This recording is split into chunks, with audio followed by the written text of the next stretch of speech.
were funded about a year and a half ago to start working on a consent campaign that made it feel more normal to ask for consent right before engaging in sexual activity.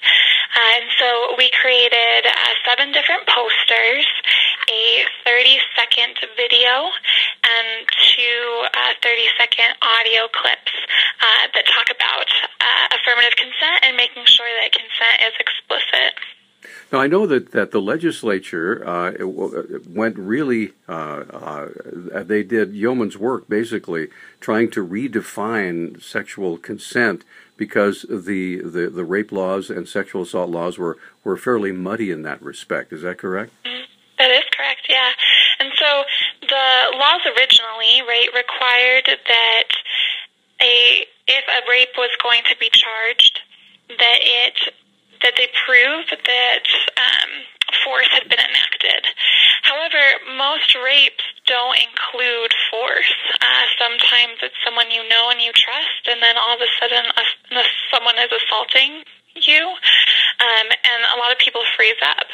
And so being able to add the definition of consent, which is that you've clearly received a yes, or you clearly know your partner is agreeing to that sexual activity, makes it a lot clearer to prosecute, but it also makes it a lot clearer for everyone who wants to engage in sexual activity, right? You want to know that your partner is interested in what you're doing, and so you ask beforehand. All right.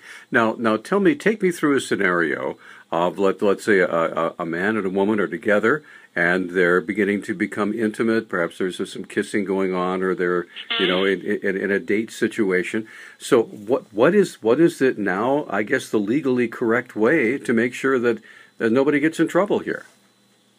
Yeah, well, the goal really, shouldn't be that nobody gets in trouble. It should be that you're both having a good time and that you both feel safe and comfortable with one another.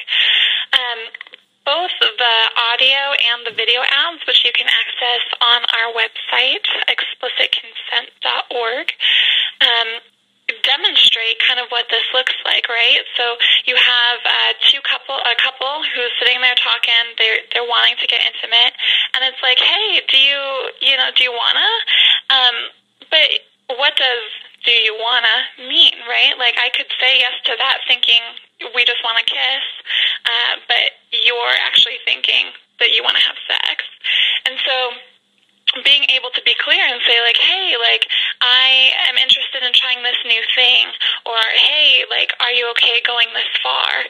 And really having those conversations before, but also during, when you change positions or when you try new activities, making sure that your partner is interested and feeling good about it.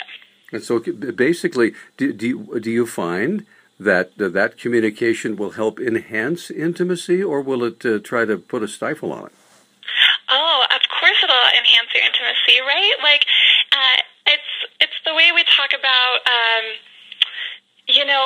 like, if a partner were to say to you, like, hey, do you want to? Like, that can be a turn on, right? Like, hey, I want to do this to your body. Like, is that okay with you? Like, that is a good thing, right? And that way, too, you're able to talk about your boundaries, and you're able to really know what is going to happen, and so your feeling of safety increases.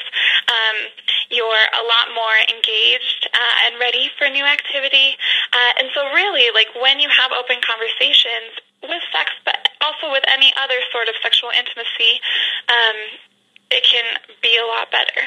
Now, how does alcohol and drugs enter into this situation? How does that complicate the issue? Can you speak more to that? Yes. Basically, let's say you're together and you've been drinking, and yep. Perhaps there's a little bit of impairment there, and you're maybe you aren't able to correctly say the thing that you want to do, and it ends up happening anyway. So does the alcohol mitigate the offense? Right. So consent right, is the ability to say yes or no in any situation. There are some people or some situations where you cannot give consent, right? So, for instance, if you are incarcerated, you do not have the ability to give consent. If you are a minor, if you're 13, right, you legally do not have the ability to give consent. However, alcohol, right, alcohol or drugs or some sort of impairment, that is kind of on a spectrum. There are plenty of people who may, have a sip of wine at dinner, and then an hour or so later, right, get it on with their partner. And that can be fine if both of those people are cognizant, agreeing, eager, feel good about it, and are able to communicate.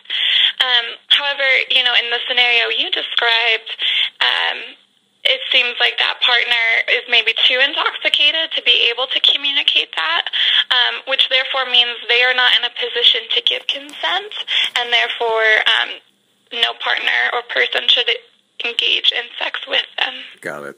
All right, so if we want to find out more about this, Brenda, what do we do? Where do we go? Yeah, so you can go to our website at explicitconsent.org. You can also find us on Facebook and Instagram at Make Your Move Missoula.